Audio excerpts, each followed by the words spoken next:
If you hear people talking about these prophecies in Revelation, in Daniel, in Ezekiel, Gog and Magog are Russia and Iran, no, they're not. If you hear people talking about this to try to predict the future, they do not have the first clue what they're talking about, and none of what they're saying is accurate. Hey everybody, I'm Dan McClellan. And I'm Dan Beecher.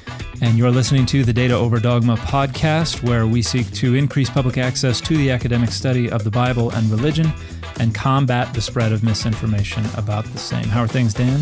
Man, I'm ready to combat. I'm going into combat here. Let's do it. We're going to minimize the military metaphors to some degree, right. but That's I guess I do use idea. Combat. So confront. I could use confront. that. Okay. Battle. Okay. No, it's all. We got nothing. It's hard man. to avoid that. Yeah. All right. Yeah, well, it's tricky. Yeah, we're gonna try not to lean too much into it then. But today's going to be a fun one. Today we're it's end times. You know, right. I don't know if people are aware of this, but we are living in the end times. There are certain events occurring right now that are leading a lot of people to be talking end times talk. And imagine that. Unlike the last 2,000 years of history. Right, exactly. Every time there's any world event, somebody's going to come up with a way to make that the end times. But we're going to be talking second coming. We're going to be talking rapture. It's going to be exciting. I'm excited about it. All right. I think we should just dive in with our new segment, Ex Eventu. Ex Eventu, which, as everybody knows, means after the fact. This is. I feel like it's a Harry Potter spell. I'm pretty sure. Yeah. It's if Ex you wave a Eventu, wand, not Ex Eventu.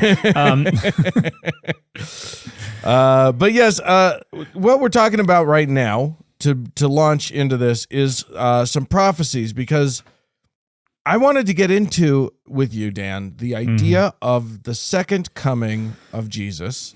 Yep. It's a thing that is talked about much. It is a very important event in Christianity and in the sort of, I don't want to say the lore, in what's happening in Christianity. It's right. It's everything. It's the Messiah. But this time in the person of Jesus or something. So let's talk about where the idea comes from, what it means, because there are a couple things that I find confusing about it, to be perfectly honest. And I'll just point those out as we go along. Okay. So why don't you launch in and sort of give us a quick primer on Jesus coming back. I will do my best. It's going to get complicated, though, because there are the positions that Christians have had historically on this, and particularly now in the 21st century. The 19th and 20th century saw the innovation of very new approaches to this question. And so we have different categories and subcategories within subcategories of ways of thinking about this. But to go back to the primary text, the foundation of this is what is called the Olivet Discourse from the Synoptic Gospels. This is found in Matthew 24, in Mark 13, and in Luke 21. And scholars are in pretty widespread agreement that Mark is the earliest gospel. So our earliest version of this discourse is found in Mark 13. And this is where we get the wars and rumors of wars and things like that are very commonly repeated every time something goes on in the Holy Land. So, can you answer something for me? What is a rumor of a war? What does that even mean? Yeah, that's the King James Version's rendering. The word there means report or rumor. So you will hear wars and you will hear reports about wars. Oh, okay. Yeah. It just sounds like people are like on the sly. Hey, yeah. I don't know if you hear know about this new war. There's a war happening. It just seems like such a weird phrasing. Okay, so you'll see some wars and you'll hear about other wars. Is Reports that basically of war. the gist? Yeah, it's just kind of it's a rhetorical flourish. Okay.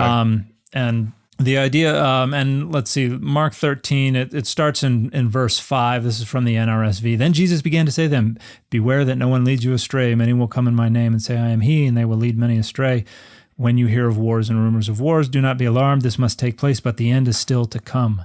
And so what we're talking about is the eschaton, which is a fancy word for the end times. And so from that word, we get this idea of eschatology, which is discourse about or the study of the end times. And Christian eschatology is in many ways baffling, very complex, but it is always an attempt to try to look at the text, look at the history between the text and now, and then try to situate ourselves within what's going on there. And there are, like I said, just different categories that people talk about. The main divisions of eschatology, and this is not my area of expertise.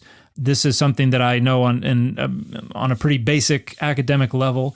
But you have, starting with preterism, then futurism, and then you have historicism. And those are the three main ones. Idealism is another one that's not really talked about much. But preterism is the idea that everything that Jesus is talking about here, that all culminated with the destruction of the temple in 70 CE. Okay. So preterism is basically, they were talking about the Jewish war and everything that was going to happen right up to Rome destroying the temple. And then everything after that is immaterial. It is not it's not a focus of those texts.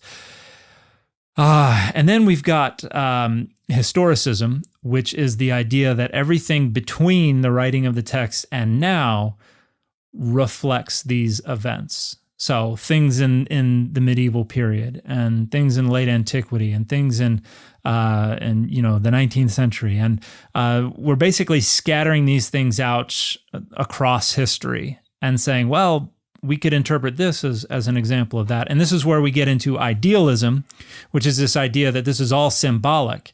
And so these things can be repeated throughout time because, this is about empire, or right. This is about, capitalism or something like that. The beast is nation states. And so idealism is kind of like, this is all symbolic. Historicism this is a prophecy about this event that happened 700 years ago in history. So the first two, the preterism, is that what you said? Preterism, yeah. And historicism are both claim that all of the prophecies that about the end time prophecies have already occurred. Kinda. For historicism, some of it is still going on, but preterism, yes, we're well past all of that. And I get tagged in. Some guy on TikTok has like self-published books about how everything happened in 70, and so everything else after that is doesn't matter at all. It's right. Christianity is over, kind of thing, and then Christianity is over. Everybody go home. Yeah, basically, yeah. You don't have to go home, but you can't stay here. And then we've got futurism, which is the idea that these are all prophecies about things that are going to take place in the future. And this is probably the most among the most common today. And these are not hard and fast categories. You have kind of, the edges kind of bleed into each other for a lot of folks for some of these. But futurism is the idea that this is about things that are going to happen in the future. That's all. We're still waiting on this kind of thing to happen. Right. So it gets even more complex when you then talk about what's going to happen in the future. Yeah. Because you've got a handful of different things that are going to happen. You have a millennium that's going to happen. And we've had a couple of those since the book was written. So there's that. Let's see. Yeah. Millennium in this case does mean 1,000 years. Is that correct? 1,000-year, yeah. And sometimes this is understood as 1,000-year reign of Jesus on the earth. You have premillennialism, you have amillennialism, and you have postmillennialism. Okay, don't keep going into all of these categories. we're going to be here all day. Yeah. But then you've got tribulation, which is understood. Usually it's like a 7-year period of just intense suffering and persecution and things like that. And you've got pre-trib, mid-trib, and post-trib ideas.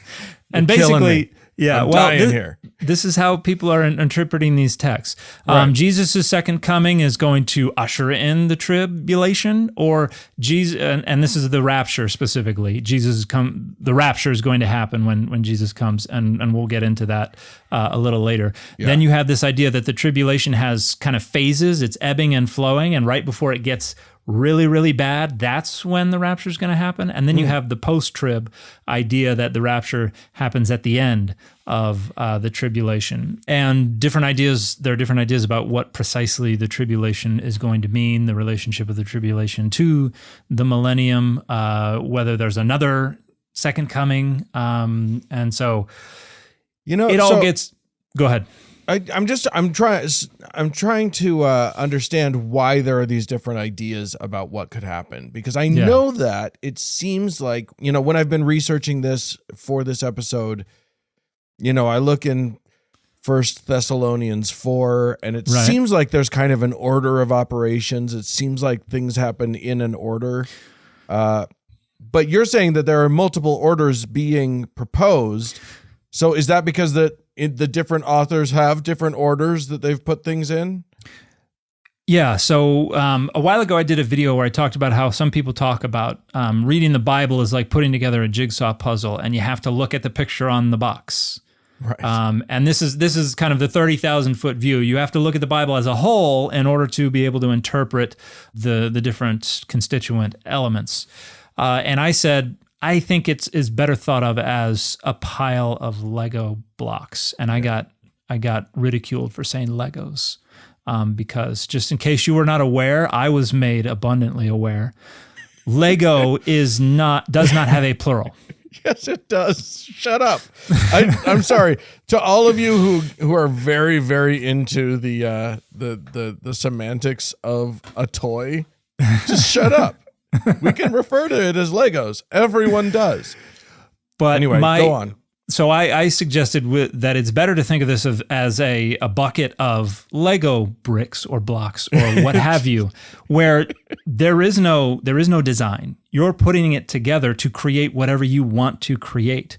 And with the second coming, people are looking at all parts of the Bible. We've got this assumption of univocality, that because it all is referring to one thing, because it is all speaking with a single unified consistent voice from a single unified consistent perspective, if anybody references the eschaton in any part of the Bible, you can bring them all together, and that is going to give you the maximum coverage of what's going to happen. And so you have to triangulate what is going on from Daniel and from Ezekiel and from Isaiah 2 and from 1 Thessalonians and from Mark 13 and from Matthew. And you have to put it all together to try to figure out what's going on. And the whole time you're doing this in a historical situation. You are embedded within history. And so whatever's going on around you is going to inform these things. And so this is why with the horrific things that are happening in Gaza, in Palestine, in Israel right now, you immediately have people going, oh, Daniel 9, and we get all these different interpretations where people are going, well, the one group has to come down from the north and the other group has to come up from the south, and they've got to sign a 7-year peace treaty with the Antichrist. And so this is all an attempt to take this giant mass of Lego bricks and create something that is going to be rhetorically meaningful or useful to the groups to whom we're speaking. And so frequently this is leaders speaking to their congregations. These are people on social media like me just crying out for attention, just wanting to remain relevant. These are people trying to combat other positions that might have more attention than their own. So whatever makes this Lego creation more meaningful or useful is going to be how they're going to do it. And because there are so many different bricks, there are so many different ways to put this together. Well, and it seems to me that like if there's one thing I've learned from being a part of this show and consuming your content. It's that it was a mistake. A lot of these bricks, yes, exactly. I quit. A lot of these bricks don't actually line up with each other. So you have to hide some bricks with other bricks in order to harmonize or to come up with a single narrative that works sort of completely. Yeah. And this is something that is required for all of these renegotiations with the text. And one of the biggest things that needs to be overlooked, except for the preterist view, which only really holds if you accept this as actual real predictive prophecy. But we've got in Matthew 16 this statement, there are some standing here who will not taste death until they see the Son of Man coming in his kingdom. And this seems to be a pretty clear prophecy on the part of the author of Matthew that this second coming, Jesus' kingdom arriving on earth, will happen within the first generation of followers of Jesus. In other words, that does seem like an important point. It seems like unless those dudes are still alive, that seems pretty solid. Yeah, it seems like that. The idea here is that this is coming quickly. And this is what we see in Paul as well. Paul thinks all of this is going to happen any day now. And so we all need to be totally prepared. And it does not happen within that first generation, which requires you kind of reinterpret what Jesus is saying here. Oh, well, generation can mean the whole race of humanity and or stuff like that. And so you have a bunch of reinterpretations, and then the Son of Man coming in his kingdom is reinterpreted. Oh, well, maybe this is a reference to Christianity taking over the Roman Empire, and now we have the kingdom that is Jesus's. Maybe it's talking about that. Maybe it's talking about Jesus's resurrection. That's Jesus coming in his kingdom. So it gets reinterpreted, and so you have the Lego block being covered by other Legos, being incorporated into a different design in an effort to ensure that whatever way you put these things all together, they inform our experiences. And they help us make the text more meaningful and useful to us. Ultimately, the goal for most of these folks, preterism is a little bit different, but for most of these folks, the goal is to find a way to make this connect with us and help us understand how we relate to all of this and how we are a part of the story. The idea is to extend the narrative from all the way back then down to today so we can be a part of the same story. Yeah, I hear a lot of pastors, when they talk about the second coming or when they talk about the rapture or whatever, they talk about. I think there was a scripture in Thessalonians. I'm not sure where it was. Anyway, a scripture about be prepared. Be doing the work. Don't. And I hear a lot of pastors talking about don't get caught off guard, like you're not doing it. Yeah. And it's a good way to say it could happen at any time. So you've got to be ready. There's vigilance, but it does create, I don't know, an anxiety. We'll talk about that in the second half of the show. But I just think there's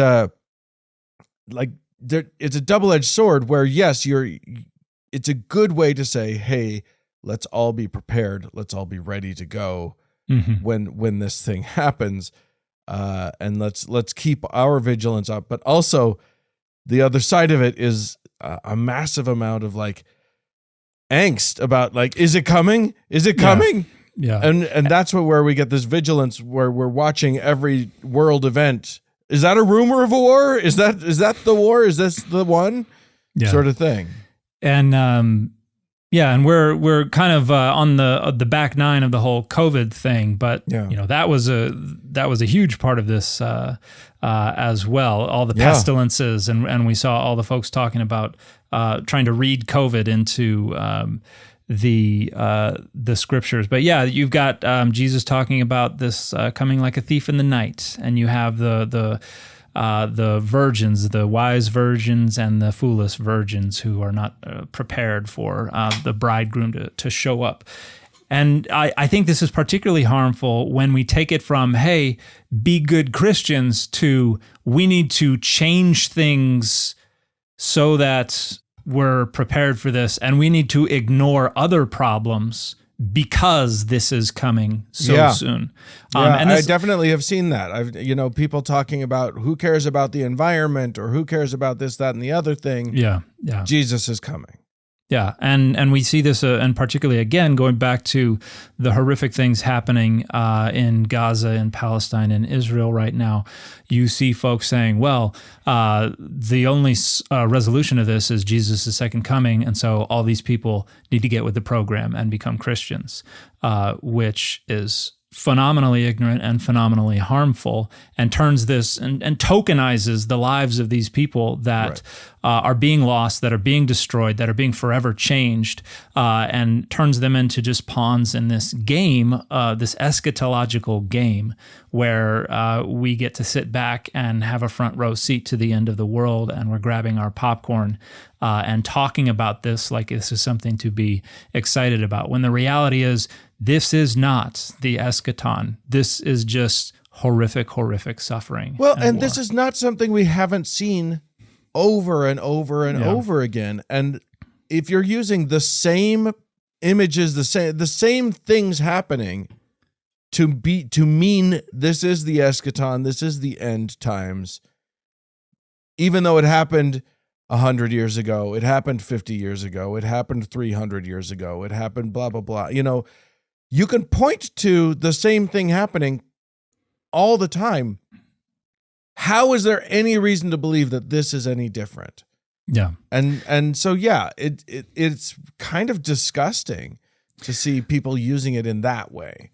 Well, and I think one of the things that makes it easier to reduce to that is the fact that those events that have happened in the past, we didn't directly experience. They are entirely abstract to us. Yeah.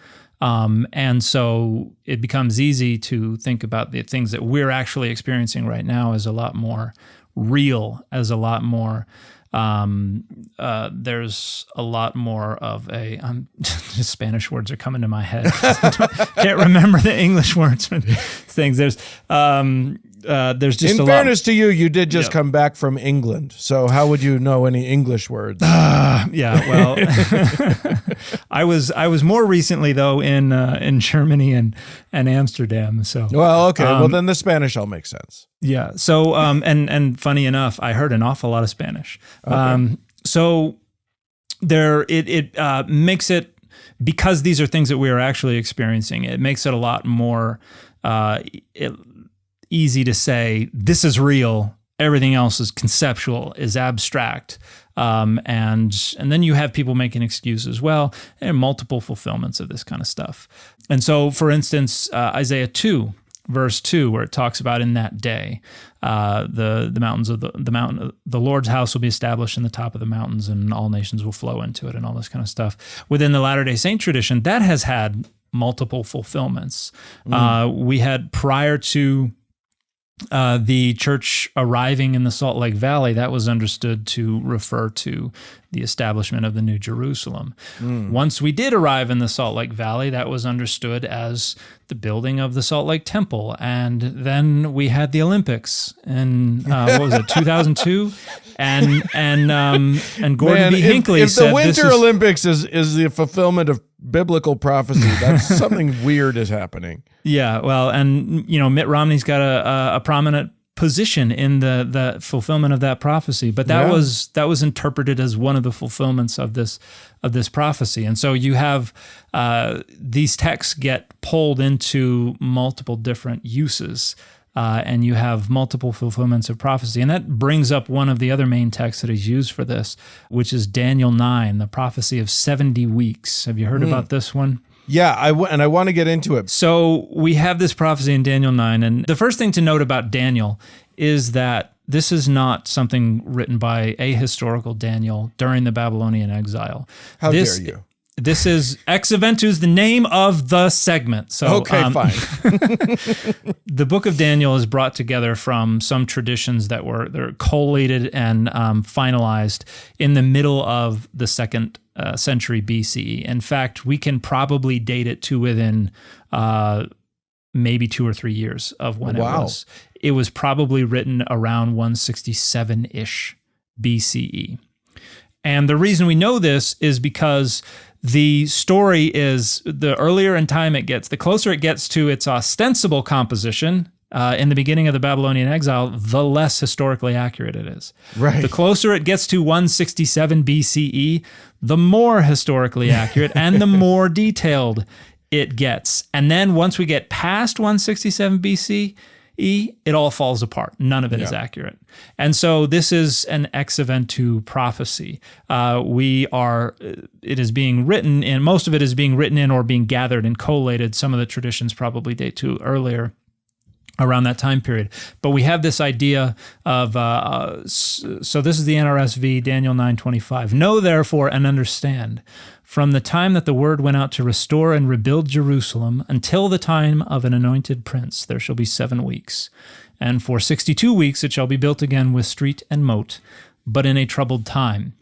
Now this is the author basically redoing the prophecy that we originally find in Jeremiah about how long the Babylonian exile is going to last. Jeremiah said it would be 70 years. And then everything would be restored. And we did come back, but during the Persian period, Israel did not become an independent kingdom all over again. So for someone from a later period, they look back on this and go, and that's not really what we were expecting to happen, so it must not have happened yet. So we're going to redo the prophecy.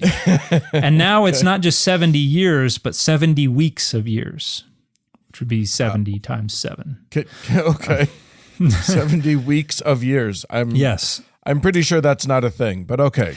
Keep going. And then, so we have our 7 weeks and we have our 62 weeks. And then it says, after the 62 weeks, an anointed one shall be cut off and shall have nothing, and the troops of the blah, blah, blah, blah. And then he shall make a strong covenant with many for 1 week and for half. And this is that 7-year peace treaty that people are talking about being signed right now. Okay. So basically we got 7, 62, and then we got another week. And so that would be the 70 weeks. Now, Jeremiah's prophecy was around supposed to be around 605, 604 BCE. Some people read this, the 7 and then the 62 as back to back. I think it's more likely that they overlap. You have them running concurrently, because if you go 62 weeks of years from 605 BCE, the beginning of this period of exile, you get 171 BCE, which is when a high priest named Onias is killed. And this is right before Antiochus Epiphanes and the Seleucid Empire comes in and ravages No idea what Jerusalem. any of that is, but okay. So I'm just going to believe you. But we don't have time. We can't get into all of this. We don't have the time. Okay. The short version. Yeah. So basically, Daniel is writing from the late 160s BCE and redoing the prophecy about how long the exile is supposed to last, so that it is all culminating right there around 167 BCE. Okay. But now, 2,167, 193 years later, whatever, we're looking back on this again and saying, well, that didn't turn out the way they thought it was, so we're going to redo it. So it must have been about now. Yeah, it must have been about now. And so you've got all kinds of different ways to redo the math, to play with these numbers to make it sound like this is all happening today. So if you hear people talking about these prophecies in Revelation, in Daniel, in Ezekiel, Gog and Magog or Russia and Iran, no, they're not. That does not work at all. If you hear people talking about this to try to suggest try to predict the future, they do not have the first clue what they're talking about, and none of what they're saying is accurate. So there's a lot of anxiety out there about what's going on, and leaning into this kind of stuff will only make the situation worse and will only spread more harmful and more problematic ideologies that are only going to make it harder and harder for us to get out of these problems and actually come up with solutions that are going to lead to a better world rather than just more anger, more anxiety, more conflict. So this is an ex eventu prophecy. Don't be afraid. Well, speaking of problematic theologies, I think it's time to move on to our next segment. What is that? I don't know. Mana in Hebrew, so manna. What is it? Today's what is that is the rapture. All and right. and I gotta say, I grew up in the LDS tradition that you're a part of, and I never heard the word rapture. Yeah. I never heard anything about a rapture. And so when I started to hear that word, and when I started to hear people very, very adamant about what's about to happen, or about its coming, or about the rapture, I was A, confused, and B, couldn't really find it when I looked for it in the Bible. Like I didn't know what it was referencing. So talk us through where did the concept come from? Where is it in the Bible? What are we talking about? What is the rapture? So the word rapture comes from the Latin translation, the Vulgate translation of the New Testament, and specifically 1 Thessalonians 4:17, where we have this statement, and reading from verse 16 to 17 from the NRSV, it says, "For the Lord himself, with a cry of command, with the archangel's call, and with the sound of God's trumpet, will descend from heaven, and the dead in Christ will rise first. Then we who are alive, who are left, will be caught up in the clouds together with them to meet the Lord in the air, and so we will be with the Lord forever." Okay. So this Caught up is in the clouds, baby. caught up in the clouds. And this is appealing to imagery that is associated, the storm deity imagery, basically. So the New Testament concept of Jesus coming in the clouds, that comes from Daniel 7, which itself is drawing from earlier storm deity imagery, where the storm deity was the rider of the clouds. So this goes all the way back to Baal in the 2nd millennium BCE. Wow. And so it's going all the way down to Jesus. Jesus is coming in the clouds, and it says we'll be caught up together. And the word there, harpagisometha, has reference to being snatched, but also just being caught up. To make off with someone's property by attacking or seizing, to grab or seize suddenly so as to remove or gain control, to snatch, to take away. So we who are alive, who are left, will be stolen in the clouds. That's how some people think about it. When you hear people talking about the rapture, it's like you're going to wake up one day and there's going to be a pile of clothes where... I've seen that imagery a lot. Yeah. But what this is referring to is Paul here is using imagery associated with a new sovereign's arrival to their kingdom, where what would happen is when the person is approaching, the whole city comes outside the city gates and goes out front, and there's a kind of reception committee out there, and then they travel with the new sovereign back into the city where they take up their rule. Okay. And so Paul is kind of reorienting this vertically because our sovereign is coming from up. Right. And so clouds are up. So right. So just like Jesus ascended, Jesus is going to come down. And so the idea is we're all going to rise up into the clouds to meet him, not to then take a trip in our big old rocket ship into the heavens, but to come back down with Jesus so that Jesus can take up his rule on earth, in his kingdom on earth.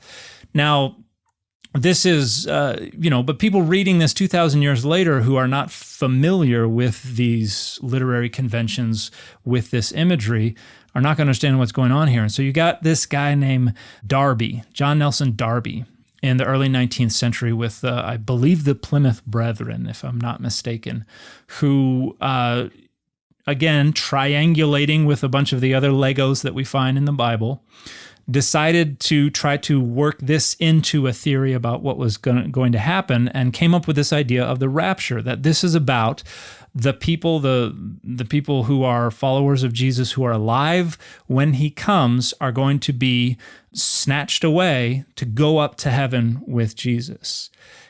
And so this is as recent as the early 1800s.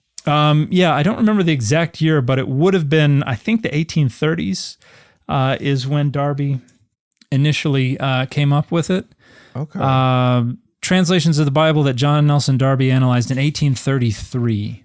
Okay. So, yeah, this is a very recent idea. You don't have any concept of the rapture for the other 1,800 years between Jesus' death and Darby.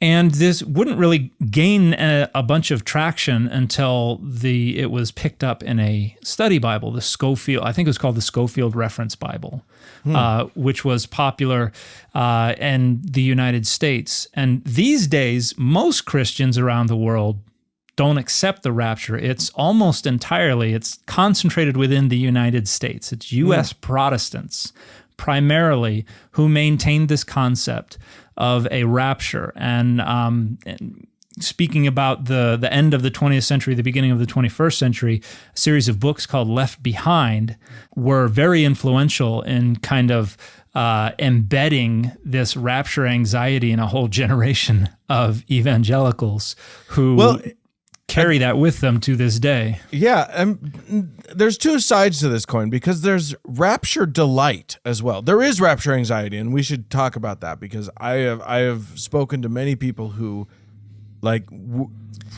spent many years or decades of their lives just really freaked out about this idea.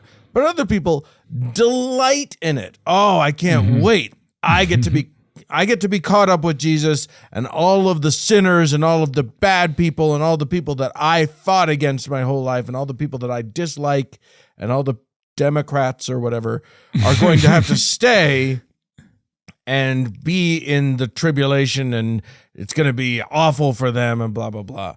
Well, that would be the pre-trib concept of the rapture. Okay. Yes, exactly. We'll see. But I mean, I think that's pretty common. Is this pre-trib idea of like, yes, all the good people get raptured up so that they don't have to be part of the horrible tribulation, right? And then all of us sinners are going to be left here, and then the various tortures will happen to us. And there's something a little gross about both sides of that coin. Either taking delight in it, not great. You don't look good, guys. It's not an awesome look to be delighting like that. And as we talked about, that's the same delight that people are taking when they see signs that they think are leading to the rapture, including horrific things happening. Yeah, bloodshed around the world. They're like, oh yay. Yeah, or the climate change or whatever. A lot of people are saying, "Aha, this is the prophecy. It's going to happen now." It's like, yeah, but you're taking delight in something that's really very scary. And then on the other side, all these poor people who live with just terrible fear that they're not going to have been good enough. They won't be caught up. They're not going to have made the cut, or someone that they love dearly won't make the cut, and they'll be left to be tortured. Yeah, I don't think a lot of people think about when they're coming up with a lot of the rhetorical ways that they try to emphasize the importance of certain principles that we live within Christianity or whatever worldview.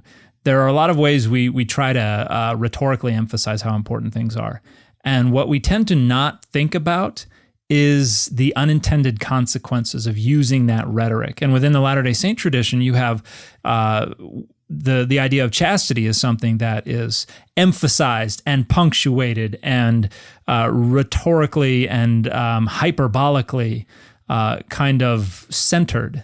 And so you have the whole, for those of you who are not at all familiar with the Latter-day Saint tradition, for a long time they would tell, and I'm sure it still goes on in some parts of the United States, they would compare a young woman who has lost her virginity prior to marriage to a chewed piece of gum, or to a licked cupcake, or something like that. And they were like, nobody's going to want a cupcake that's already been licked, or something like that, which is awful imagery anyway. Yeah. But what they don't realize is that they are embedding within the psyche of these young, impressionable children the notion that I am not worthy, I am not even worthy to live if this happens. And so it inevitably will for a portion of the population who then get to feel like they would be better off dead. And we've even had over the pulpit church leaders say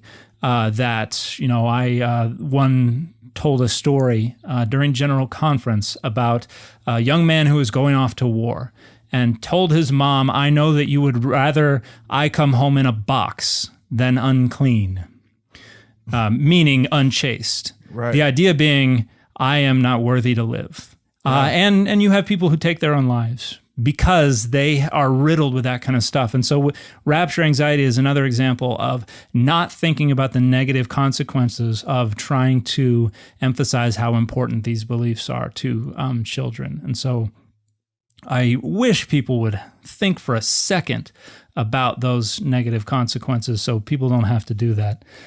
People don't have to go through that, because that kind of thing can stay with somebody throughout their entire life. Absolutely. I think it's fascinating that this rapture idea, it's so thin. When you look at the verses in the Bible that are used to justify this idea, it's so obvious to me. I read 1 Thessalonians. I've read some of the other verses that people have used. It's very clear to me that I can see how you could justify that concept, this concept of the rapture with those verses, but I don't see how you can say with any degree of certainty that that's definitely what these verses are talking about. These verses are really oblique. You know what I mean? Like this, you can't say absolutely this is what this means. Yeah, using the Lego metaphor, this is a rickety tower that they have constructed, and it is wobbling. But because it gives them a sense of exceptionalism, like, oh, we're special, we're going to be taken. That makes things particularly useful and meaningful for the in-group. It's a way to kind of shore up boundaries and things like that. And it also is a very useful rhetorical tool. Are you going to be left behind, or are you going to be taken with the rest of us? And it's a good way to draw a firm, hard boundary and say, you need to be on this side of the line, everybody else is on the other side of the line. It's a very us versus them kind of approach, which for groups is very utilitarian. It helps them stick together. For the whole, it is phenomenally harmful. But that's something odd about so many folks who suggest that they believe everybody is a child of God, is that they are firmly set on keeping many people on the outside and keeping others on the inside, which I think leads to one of the funny approaches to the rapture. You talked about rapture anxiety. You talked about, and I forget what word you use, but rapture euphoria or fantasies or something like that. I think a wonderful response to this has been those folks who are approaching the rapture euphorically from the outside.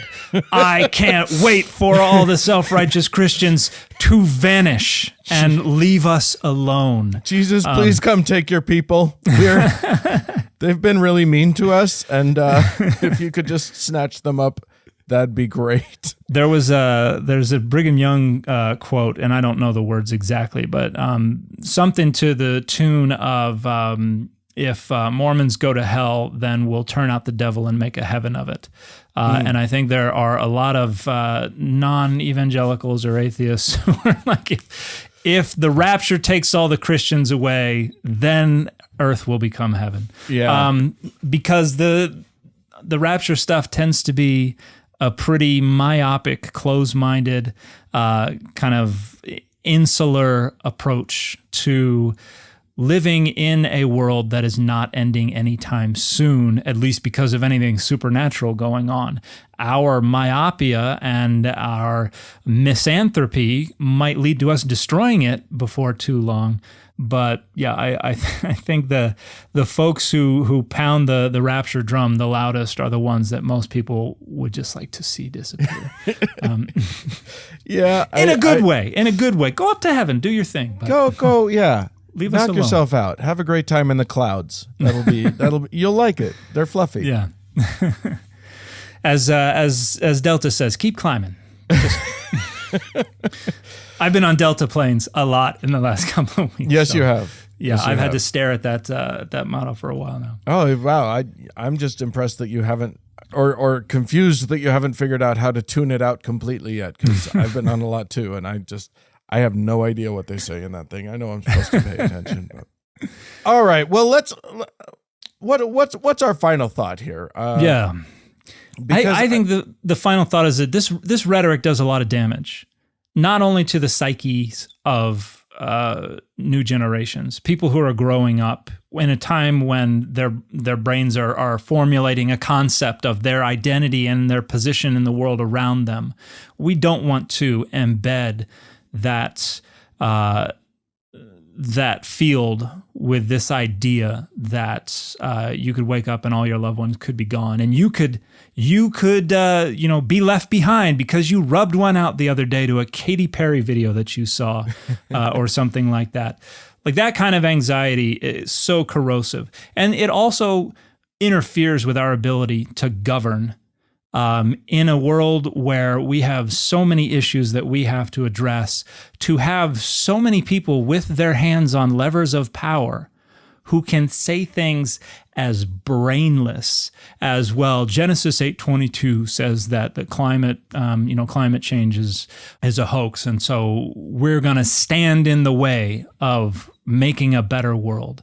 That is so phenomenally harmful. And the notion that people are giddy about people suffering and dying on the other side of the world, people that they've never met, that they will never have to think about in anything other than a purely abstract sense, that they are happy about this, or that they think this is an opportunity to evangelize and to say, those Jews better become Christians soon because that's the only way they're going to bring an end to this suffering.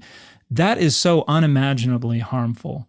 And it's not just that. It's also that they're using unrelated texts. They're using the Bible, pretending like it's talking about this moment, this thing, and then saying that that's how we should structure policy. That's how we should structure our approach to a world tragedy.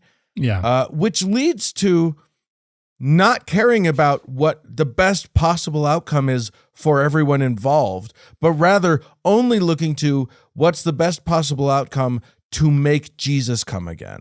Yeah. And that's all they're looking to. And and they're pressuring, they're voting for people who have that particular view. It's not a world view.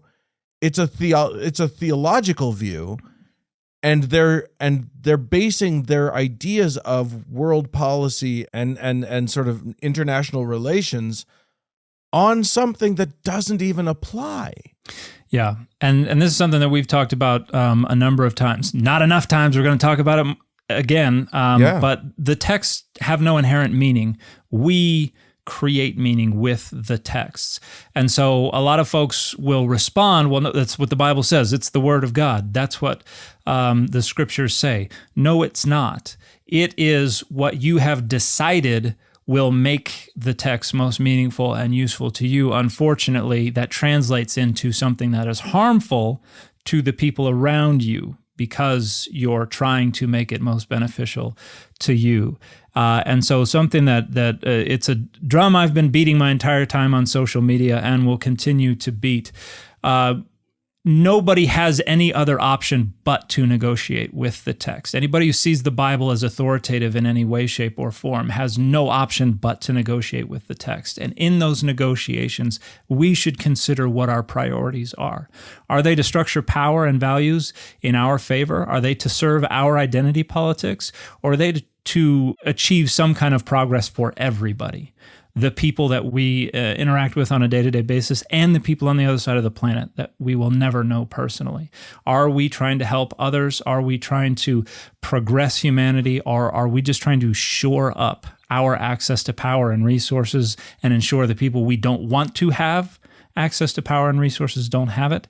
If so, I would suggest that that is a phenomenally corrosive approach, and that is a misuse of the biblical text. And so if anything else, hopefully we've shown that this approach to the rapture that is very common these days, this approach to understanding geopolitics and world events that is associated with the second coming and the rapture is not supported by data, is not supported by much at all, apart from a concern for structuring power and values. And even if we say this is a valid way of interpreting these scriptures, that, it is a colorable defense. It is even if we were to say that, why are you choosing that interpretation? Yeah. We need to be, you absolutely must be asking yourself why you're choosing to follow one interpretation over another. And because it is a choice to do that. Yeah. Because just because it's a possible interpretation doesn't mean that it's the right one. And if you're doing it because it makes you feel special in your special group of elect people at the expense of a bunch of other people. I know I'm just reiterating what you're saying, Dan. I'm just saying the same thing in different words. But I wanted to emphasize that this is a choice that you're making. And there are ugly choices and there are lovely choices.